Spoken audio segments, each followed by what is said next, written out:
The veil between the psychic and the physical is wearing thin these days.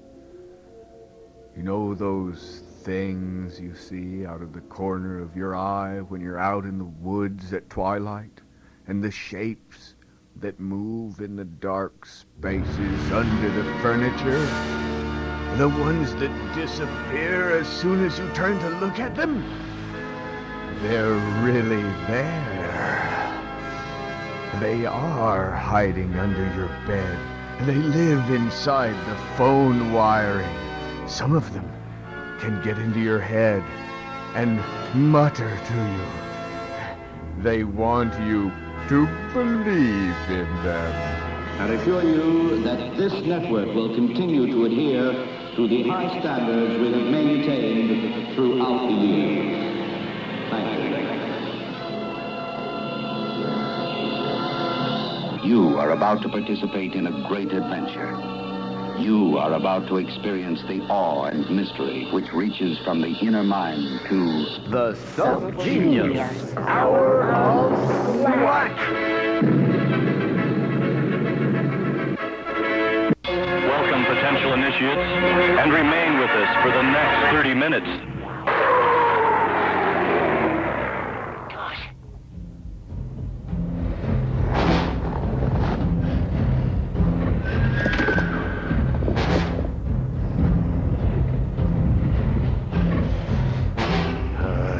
Dear friends, once again, we throw together a dangerous show in an hour before coming to the station. But it's good because, well, tonight is our Halloween show. We're not going to do it on Halloween because, well, you're not going to be listening on Halloween. You'll be out. So will I, if I can help it. There's some scary things out there, and some scary things coming up. The most scariest of all is the book deadline. Yes, Revelation X, the Bob Apocryphon, the new subgenius book, the text has to be finished in only 15 days. And yet, there are 17 chapters. Every day, I have to cut 1/5, 22%. Of each and every page. But it doesn't stop there, no, even beyond that. As this news article here from the Chicago Sun-Times says, the view from above. From the air, the river looks as if it is filled with toothpicks. They are the logs and debris of the flood. Someone spelled out, "Hi, Bob," in white sandbags for the National Guard to read as they fly overhead in helicopters. The sandbags looked as small as sugar cubes from the choppers. Levees are thin, useless ribbons surrounded by water that spilled over and adorned veins.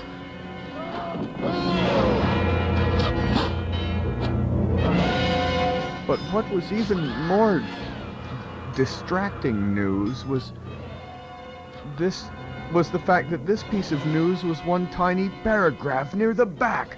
What are they trying to hide, dear friends? It says here, New York, this was from this morning's newspaper, New York, human embryos are reportedly cloned. In an experiment believed to be the first of its kind, a researcher in Washington has cloned human embryos into identical twins or triplets, according to the New York Times. Dr.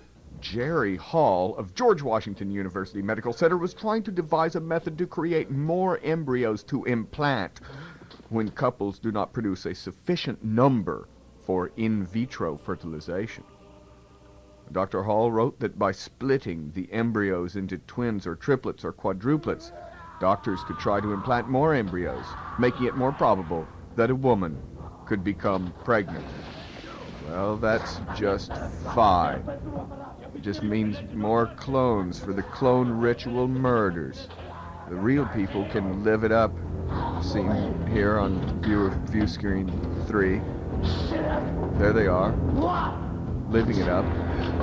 But the clones have to be sacrificed. What do you think the Challenger explosion was, dear friend?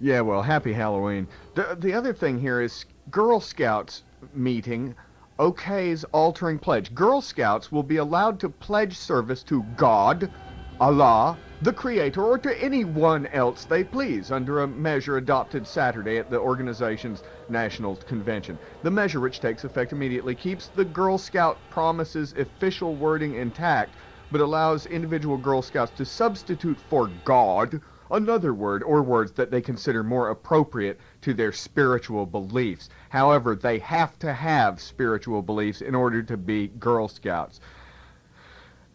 So the little atheists cannot be Girl Scouts and say and pledge themselves to nothing and no one. But for them, we would suggest that there's always Bob. Yeah. There's those little Girl Scouts now. And here's a little Girl Scout. Ooh, happy Halloween, honeys. Dear friends, or should I say fiends, welcome to Slack to the Future. I'm the Reverend Susie the Floozy, the Church of the Subgenius. And let me tell you, I am full of the spirits of the season. We've got our slack-o'-lantern blazing away here in the studio, the sweet face of Bob leering like an incandescent foil over his minions. Ah, I know it's still kind of early for most of you, but hey, a little Dobbs will do you, but you can never get too much Halloween. Ha! It's a subgenius Christmas, that time of year when the normals desperately try to outdo themselves to be weird, to simulate the very differences for which they castigate us all the rest of the time. They try to frighten each other by dressing up as witches and ghosts and flesh-eating zombies and assorted monsters of the night. Ha! Monsters are anything but. They're merely the misunderstood, disenfranchised flotsam cast off by a megalithic society that fears and hates anything out of the ordinary. In this sense, monsters are subgeniuses too. If you want to instill real fear this festive holiday season, I'm talking rampant, soul-shaking terror here, friends. Try dressing up as something truly malevolent, like Rush Limbaugh, or Phyllis Schlafly, or Pat Robertson. Imagine the absolute unmitigated horror of opening your door to a front porch full of demonic Republicans, or satanic Christian coalition stooges, or the hellish harpies of Operation Rescue. Personally, I'd rather try my luck locked in a closet with hundreds of rabid, face-raping bats. These slack-sucking, normal vampires are the true terrors because they hold in their clawed hands the power to destroy reason and freedom. Trick or treat? Ha! The trick is that there is no treat, and it's not just confined to one day of the year, it's a continuous process. We here in the church not only condone the unusual, we exalt it. The weirder the better, not just some sham once-a-year nose putty and fake fangs weird. We're talking unparalleled down to the double helix abnormality here. This is our season to howl, dear friends, and howl we shall until the windows break and the moon comes down to shut us up. Halloween can and should be enjoyed every day of the year. A joyous communion of the grotesque and bizarre. A celebration of the fact that we subgenii are not normal.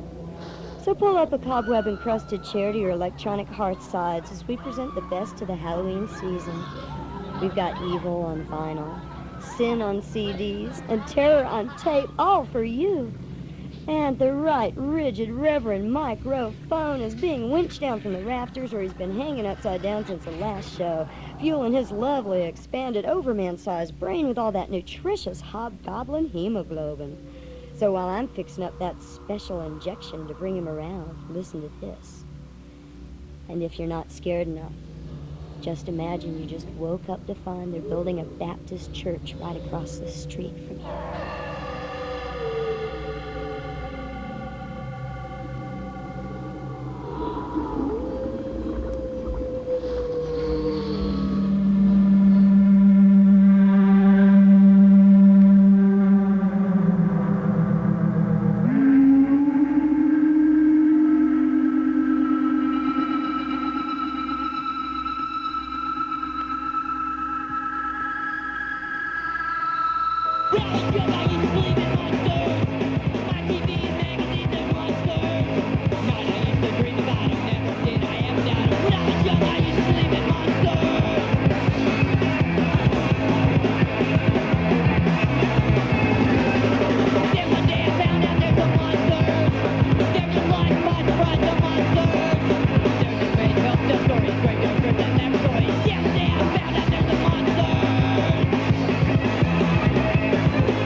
show on We AC need not Transit. discuss the It's our local details. bus station, in case you're too stupid to know. And Embarrassing revelations. he was mugged by a certain group of people who thought he had a certain quantity of things in his Pepsi on pocket. it, yeah. Tried to get his Pepsi. Little round things that cost $5 now.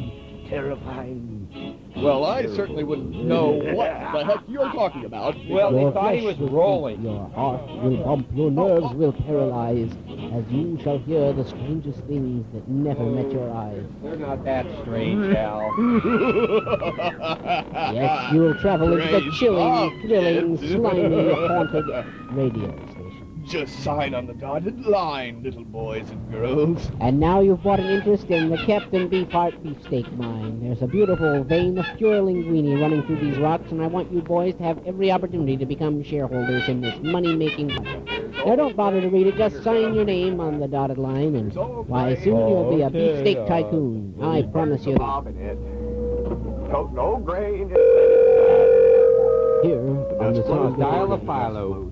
strange creatures. Actually, Cleve speak does. out a life for themselves This is Cleve. in an unbelievably harsh environment.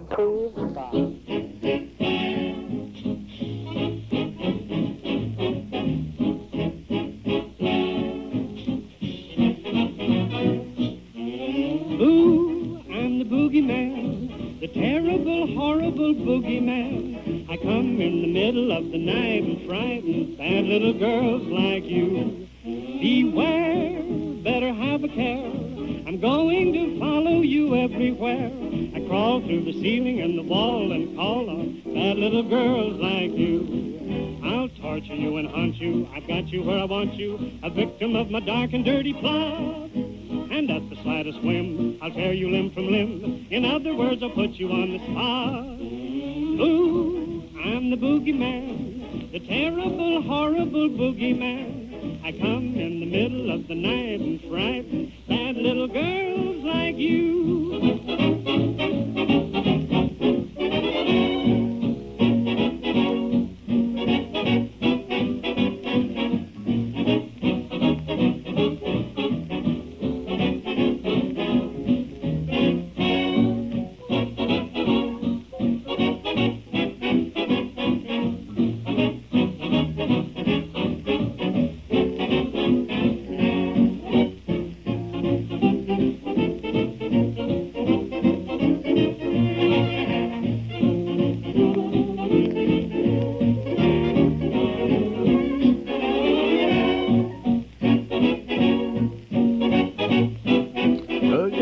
Friends, you're listening to the Subgenius Radio Ministry Hour of Slack, doing a Halloween show just a week earlier. I hope you're enjoying yourself.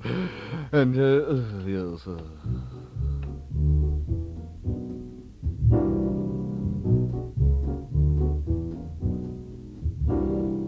Halloween, Halloween, ooh, Halloween. Ghostly things are gonna happen. Ooh, ah, ooh, ah. Halloween spooks outside my window. Halloween spooks behind the tree. I wish that the children could see, but I can't find them for the life of me. And there's Halloween spooks outside my window frame.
wish that the children could see, but I can't find them for the life of me, and there's Halloween spooks outside my window.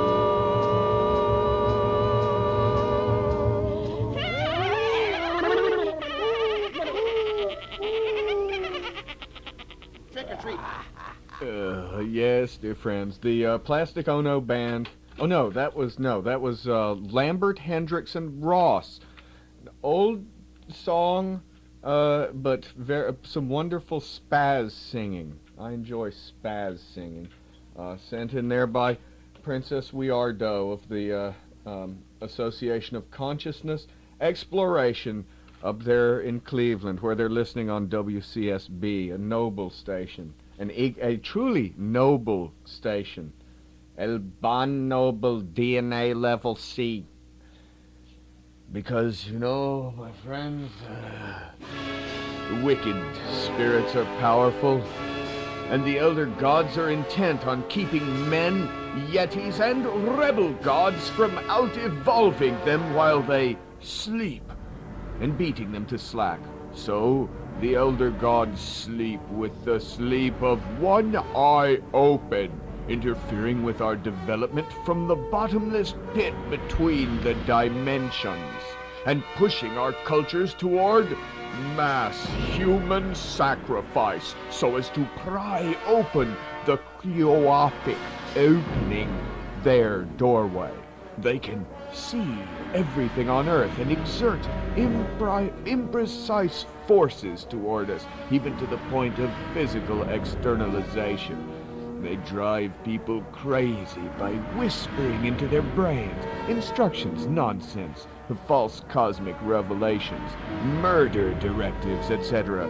But they must operate through a veil, a borderland populated by their lesser agents who descend to Earth to keep us in fear and confusion. The ghosts, invisible whirlers, UFOs, Dayros, fear zones, poltergeists, green energy demons, and so on. They automatically dampen those brains which become curious about them. They also curse objects, texts, music, even thoughts by planting psychic booby traps which bring on a weird causational sickness on the physical plane. It is much easier for them to cause depression and madness in normals than in subgenii, whose brains move in a more slippery way. When the brain is uncentered and blunted, like a normal's, they can cause waves of irritation during which trivial things seem much worse than they are and provoke so-called senseless violence. Yes, so-called, dear friends. The elder gods are allied with the negative elder gods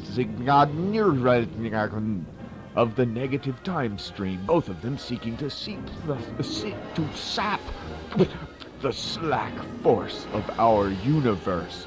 They set in motion a plan which may soon come to fruition. There is a gate which they themselves closed, but which they timed to open at the time intersection in the 22nd century. If the Mayat current from the backwards time dimension fuses with the Horus current from the post-Exodus conspiracy false church, as they hope, it will annihilate all matter and energy from this time continuum. And the conspiracy, both through global efforts and tiny fringe cults like the Black Sect of Tibet, is trying to open little gateways, so-called, for communion with the elder gods. They actually want to awaken and free these beings!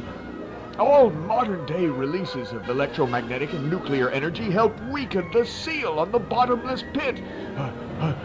A nuclear war, with ensuing release of souls into a radioactive medium, would create an etheric earthquake that would snap the elder gods into full consciousness and manifestation, negating our reality.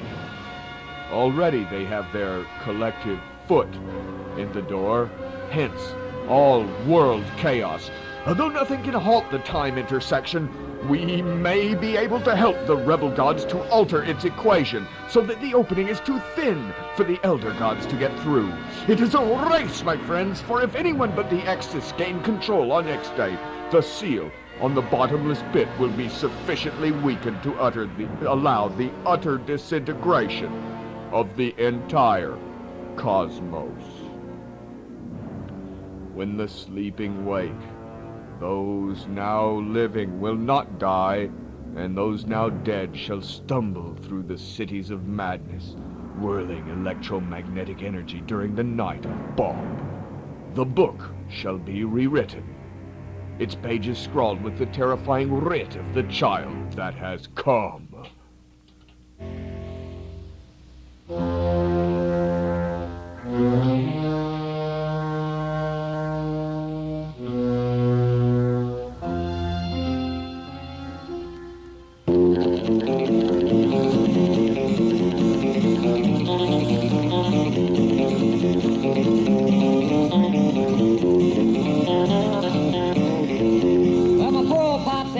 Drinking if I didn't stop driving that hot rod Lincoln. I wound her up and I let her go. Now I'm with the devil down here below. Took a final turn up the Grapevine Hill. I hadn't met a truck up there rolling still. Tried to cut between two headlights there till I found out there was a matching pair. I lived my life over just before the crash. Every chance I ever took went by in a flash. I smelled rubber burning and I heard gravel whine. A little boy said, "Charlie, end of the line."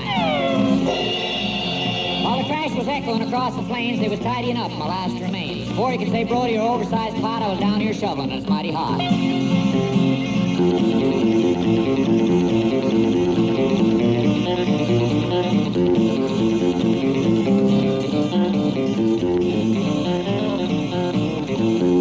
devil standing there with a pointed tail was cracking a whip. It was worse than jail. He had little black horns on top of his head, his teeth were green, and his eyes were red. He hated to see a man out of work. He kept things stern. You couldn't shirk. We're really jumping in a lower level joint. If you didn't understand, you soon got the point. It's not dull down here, he says to me. This is the hot rod section. We're full, you see. And who bats today and more tomorrow? That guy over there keeps yelling for Laura.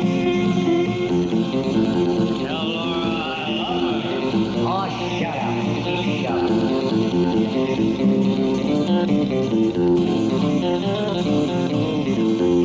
Shut to buy a ring for his chick. He should have went to work because his tires were slick. He was pouring on the coal, his spinners were a-humming. I had the fire good and hot because I knew he was a-coming. Packed denim trousers with an eagle on his back, totaled out his cycle on a Cadillac. The Nash Rambler guy we called second gear finally got it in high and he landed here. It kept pouring into Hades in a steady stream when I woke up from this awful dream. I called my pop and said, "You quit drinking because I'm jacking up that hot rod Lincoln."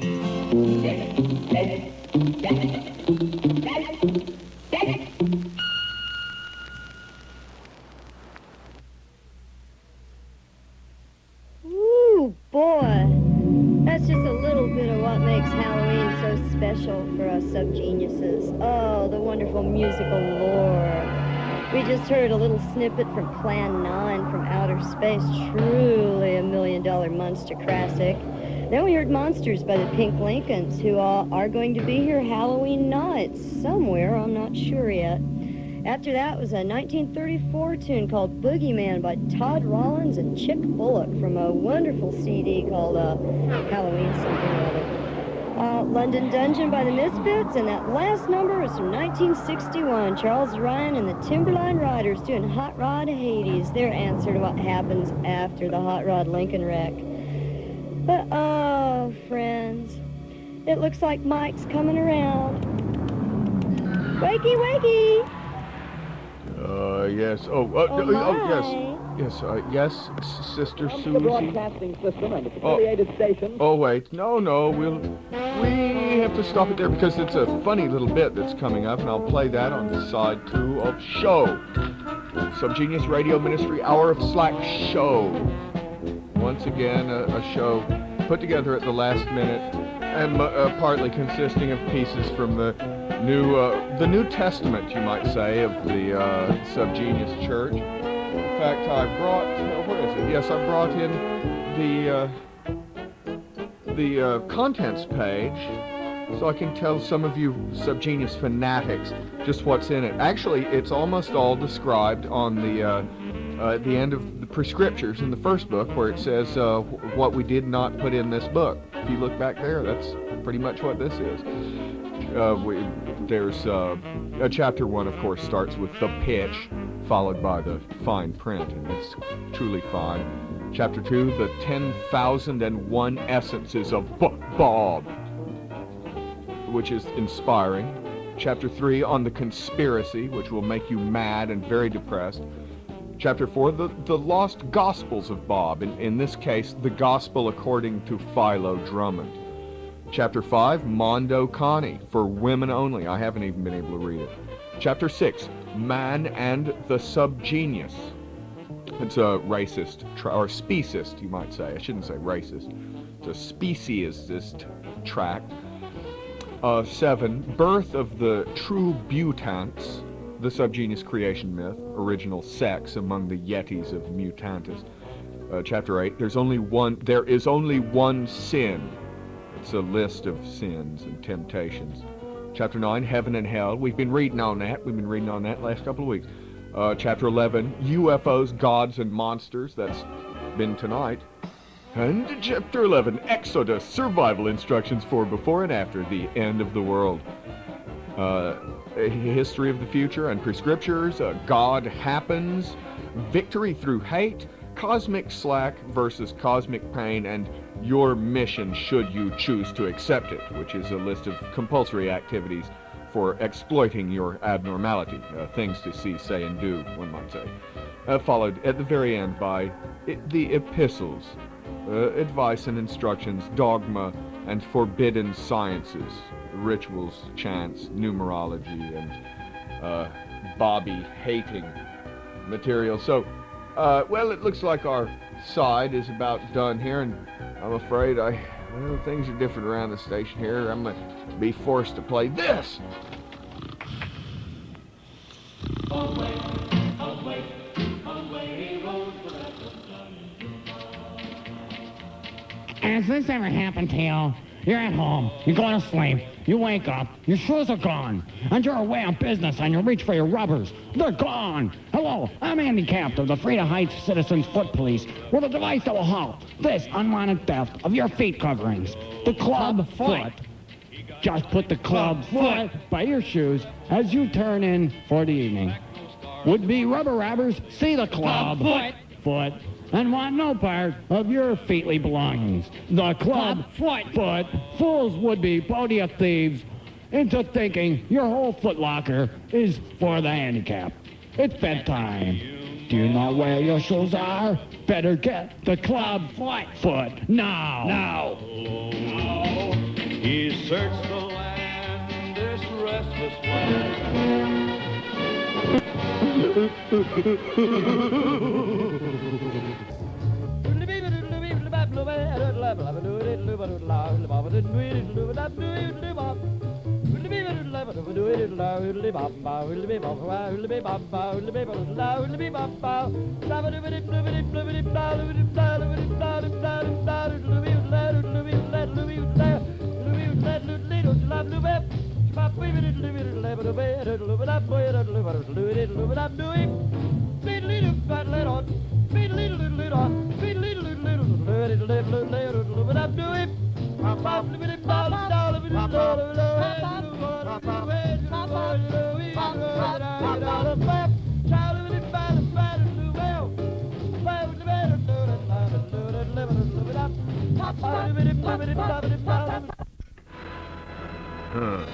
Well, we continue now with this special. Now, we have to reiterate, this is only a Halloween special.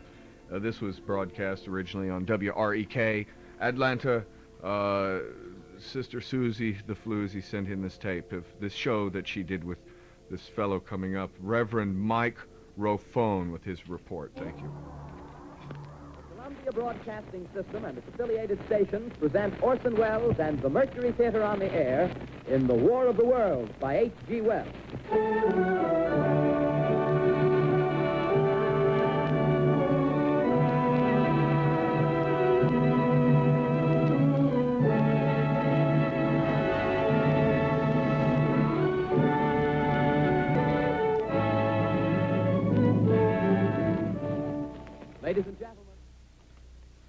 We now know that in the latter years of the 20th century, this world was being watched closely by intelligences greater than man's and yet as anal as his own. We now know that as human beings busied themselves about their various normal concerns, they were scrutinized and studied by subgenii, perhaps almost as narrowly as a man with a proctoscope might scrutinize the transient scum creatures that swarm and multiply in a drop of septic tank water. With infinite complacence, people went to and fro over the earth, serene in their idiotic little bull dada affairs, in the assurance over their dominion over this small spinning fragment of solar sewage which by chance or design man has inherited out of the dark mystery of time and space and TV guide. Yet across an immense ethereal ether of an ethereal gulf of an ether of an ethereal ether, minds that are to our minds as our minds are to people on America's funniest home videos. Intellects vast, cool, and refrigerated and marinated overnight, unsympathetic, regarded this earth with envious eyes, and slowly and surely drew their plans against us.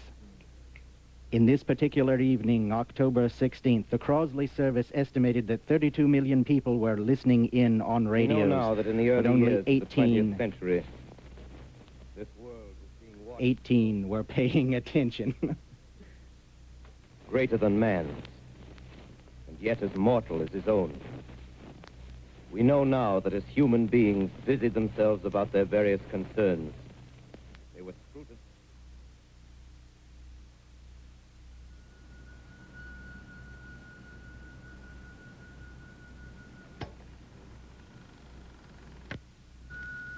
Is anything happening?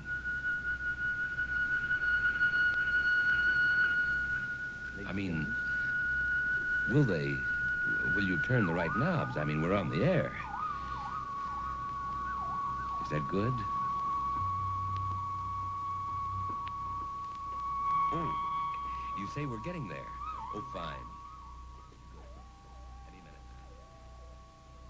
Please be patient. Ladies and gentlemen, we regret the technical difficulties.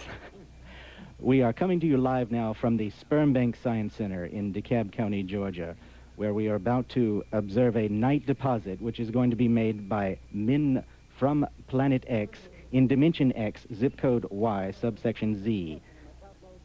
We are standing by, awaiting the deposit. Strange scene before my eyes, like something out of a modern Arabian Night. Well, I just got here. I haven't had a chance to look around yet. I guess that's it. Yes, I guess that's the thing directly in front of me. Half buried in a vast pit. Must have struck with terrific force. The ground is covered with splinters of a tree. It must have... Okay, ladies and gentlemen, we are standing by the fire extinguisher outside of the bathroom near the janitor's closet, and something is happening. It's a terrifying scene, ladies and gentlemen. A night deposit is being made in the sperm bank by men from Planet X, Dimension X, and thousands of saucers are landing outside. We see them coming down like little drops of dew, and little children are catching them on their tongues, and it's an amazing sight. I can't explain it. They're coming down. There's thousands of them. Oh, the humanity of it all, ladies and gentlemen. The humanity of it all. What's that? There's a jet of flame springing from the mirror and it leaps right at the advancing men. It strikes them head on. Lord, they're turning into flame. Now the whole field's caught by the woods, the fires, the gas tanks of the automobiles spreading everywhere. It's coming this way now, about 20 yards to my right. Ladies and gentlemen, we regret the interruption of that broadcast. We switch you now live to Conyers, Georgia, in a field right outside of Grover's farm, where some cattle are in the process of being mutilated by men. We have just been informed by authorities that are connected with the Church of the Subgenius that these are the same denizens that are expected to be arriving on 1898 to fry all, quote, to fry all normals. As a message from outer space. We are standing by. 18 cattle so far have been lifted through some kind of device into the hovering craft that's just above us. So frightened of us. Someone is on the scene from a local television station trying to communicate with them. And the Virgin Mary has appeared, ladies and gentlemen. The Virgin Mary has appeared, and she is being taken aboard the craft.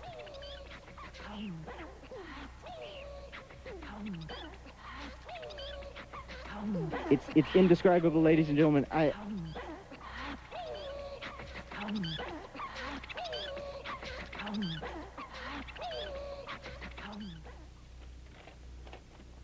Ladies and gentlemen, this is Orson Welles, out of character to assure you that these happenings have no further significance than is the holiday offering they were intended to be. WREK's own version of dressing up in a sheet and jumping out of a bush and cutting your head off and disemboweling you and wrapping your intestines around a telephone pole.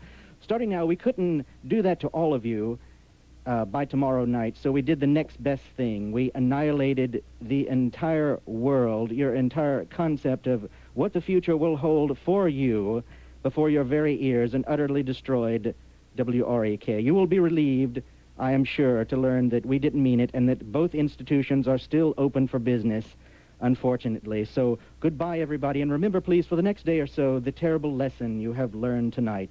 That glowing, grinning, globular invader of your living room is an inhabitant of the pumpkin patch, and if your doorbell rings and no one's there, that was no Martian, it was a man from Dimension X.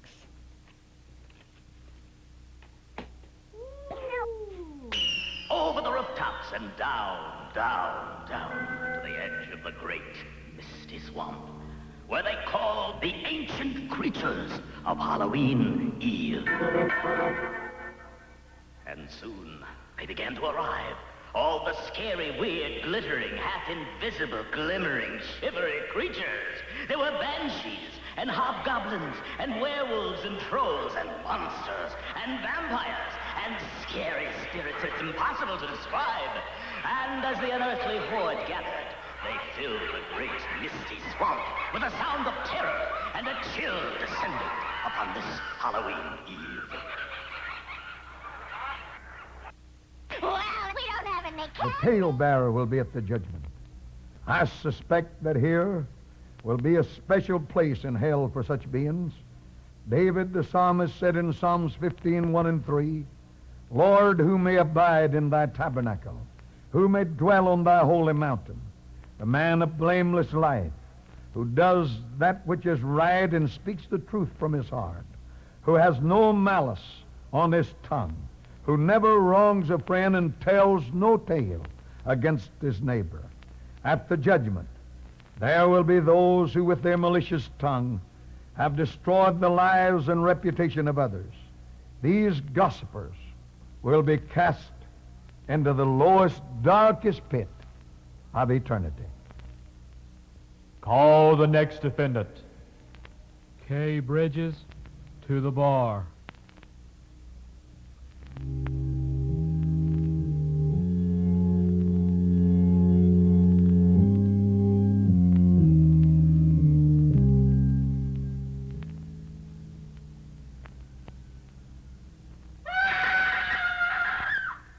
Silence, Kay.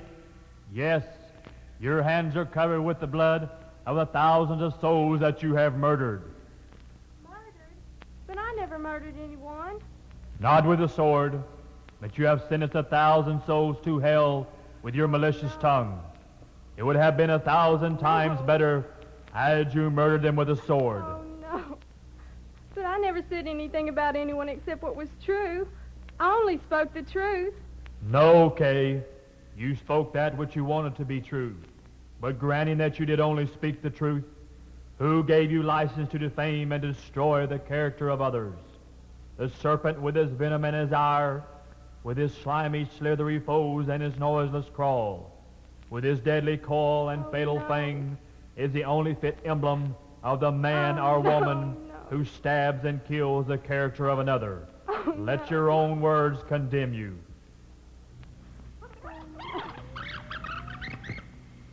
May 10th, 1973. Linda's been such a good friend and spiritual help. Well, when you've known her as long as I have, you'll really get to know her. What do you mean? She's not as concerned about your spiritual life as you think. But I'm not one to say anything. You just call me when you need advice.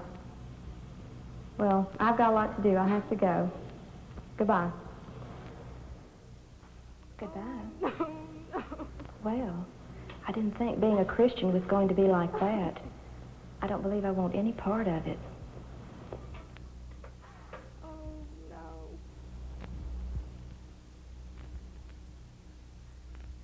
My God, have mercy on me. I never realized. Have mercy on me. You, Kay, with your gossipy tongue, have driven the babes away from my church. You who have in your lifetime destroyed the weak among my flock. You who never knew what it meant to show mercy. Would you dare ask this court of mercy? There is no mercy for you. You are sentenced to hell, where you will be haunted forever by the souls you sent there. No, I don't want to go to hell. You can't send me to hell for something I didn't know. I didn't know. I only repeated what I heard. You didn't know that the most fearful of all crimes is the crime of gossip. Your record will speak for itself.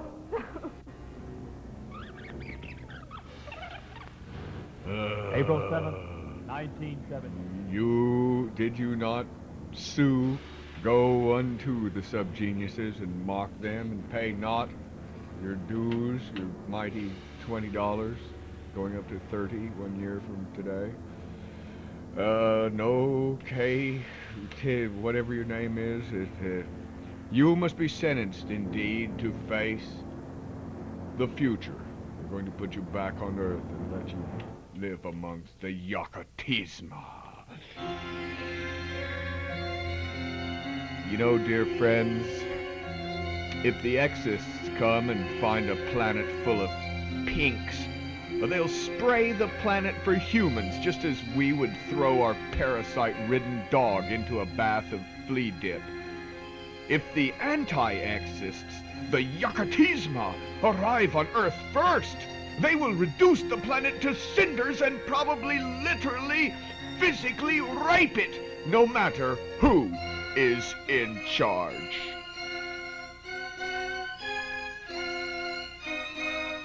For the yakatisma are almost at the godlike level of the exorcists, but are entirely material. In fact, they are machines, evolved machines, purely mechanoid and soulless.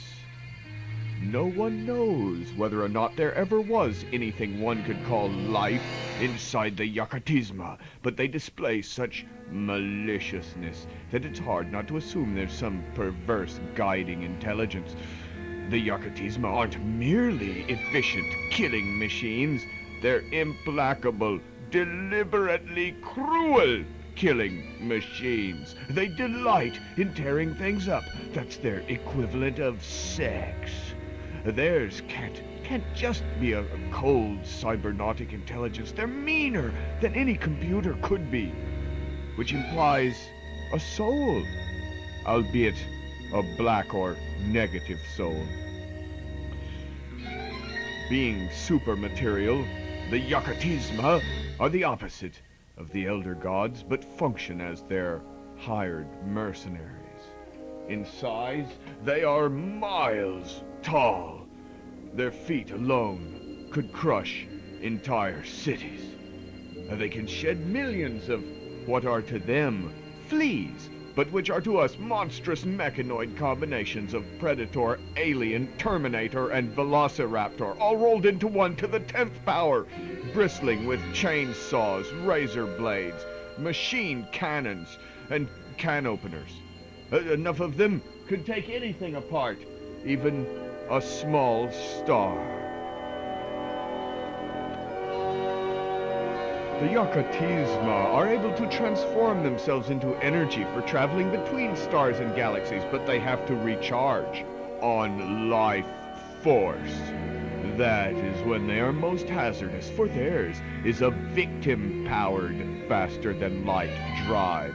For them, stopping for gas is causing a sun to explode, and as the heat wave destroys the biospheres around it, the yakatisma suck all the souls through their intakes and blow them out the exhaust, careening off to the next star.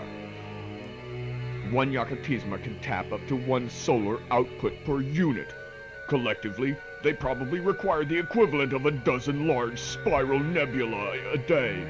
There must be that much dissolution, pain, and destruction for them to thrive and maintain the collective yakatisma energy. It's lucky for us that they've been dismantling other reaches of the galaxy. The strange galactic upheavals spied by astronomers mark the spots where they've already trashed the cores of galaxies just for fun. And nothing can make the yakatisma stop.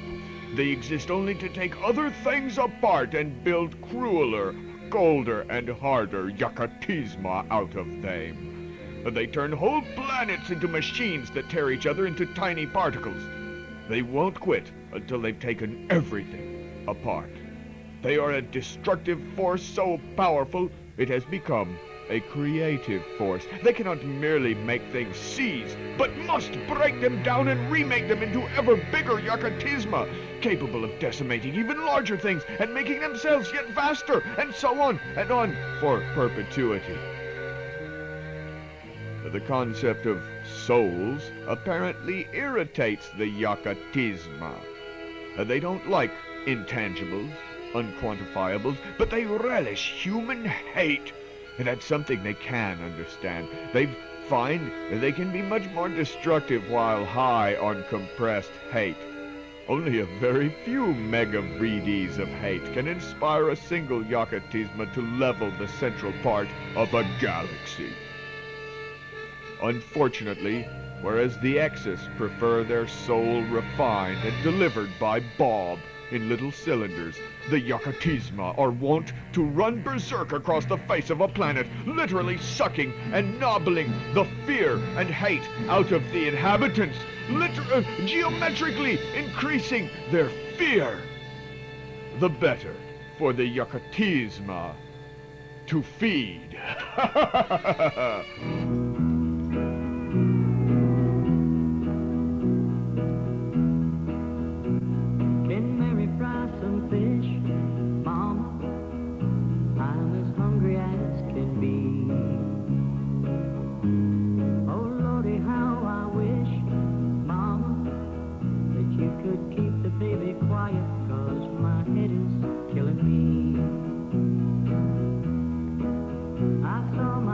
Again last night, Mama, she was at the dance at Miller's store.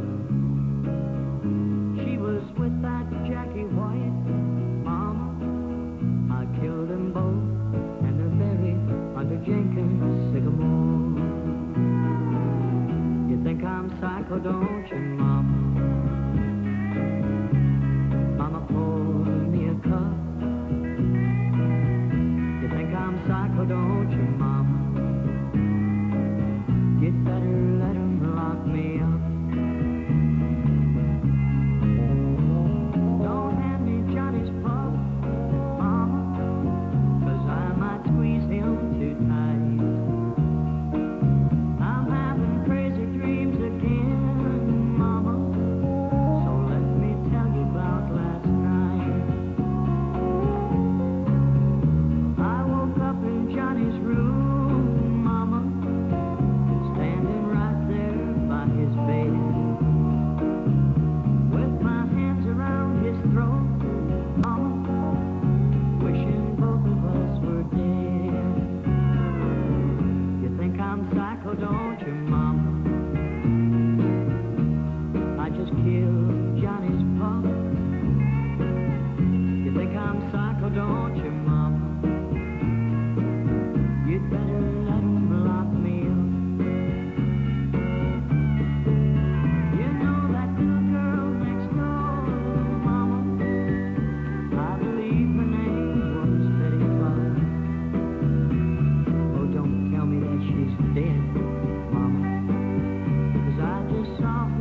pretty scary there, dear friends. That's, who did that? Well, we don't know. Reverend Susie the Floozy got that tape, played it on her show. I played it on my show, but we don't know. We just don't know, but we can sure figure out something. Because you are listening to the Subgenius Radio Ministry Hour of Slack from here in beautiful Dallas, Texas. And we'd like you to write away for free information from Bob. Yes, you can learn a lot more about the beings on the other side of everything. And I'm about to give you that post office box number.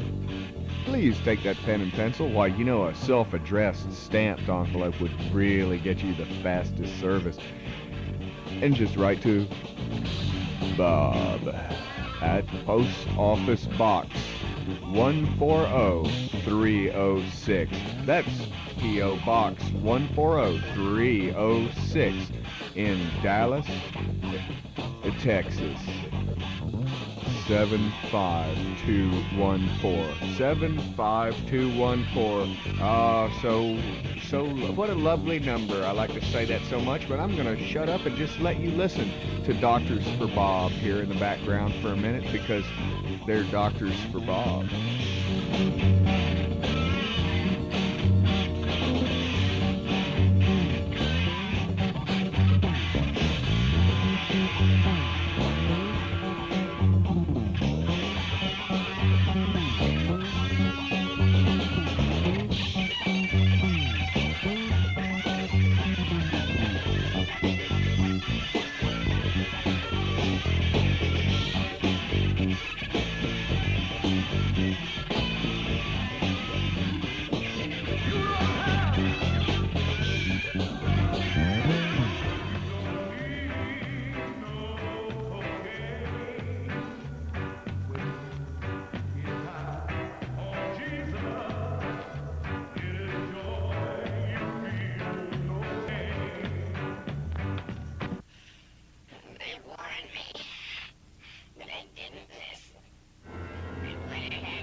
So that's our background track, huh?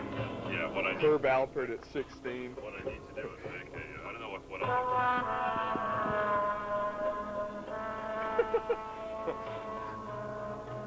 This is soundtrack for Cleve walking home late at night.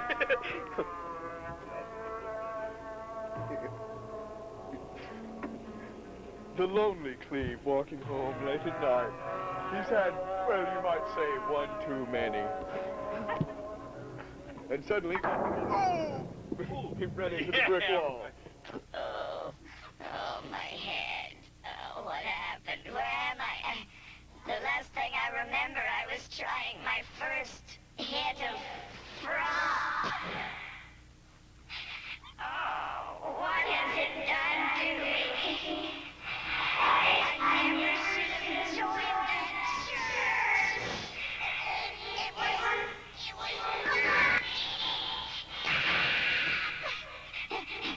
There's only one thing left to do. I must kill Bob. Yes, that's the answer. It is my duty to kill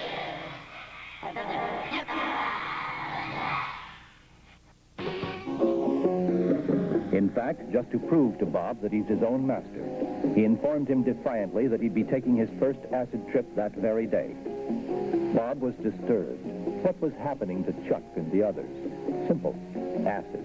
LSD. What is the truth about it? The real truth? Maybe it isn't so bad. Bob decided to find out, not from being told by anyone else, pro or con. He'd make his own inquiries.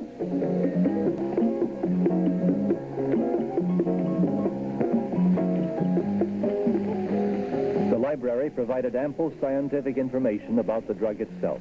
The surgic acid diethylamide, 25, was first synthesized in Switzerland in 1938 by a biochemist, Dr. Albert Hoffman, while studying a parasitic fungus that attacked European rye fields. And speaking of parasitic funguses... I said it doesn't make any sense. I've tried. Jesus never showed up. In the desert? Yeah. Wow. Yeah, sure. But Jesus never showed. All I ended up doing was thinking about dinosaurs as usual. And naked women. Not at the same time. No. Naked dinosaur women. Yeah. This all happened in the year 1661. Now,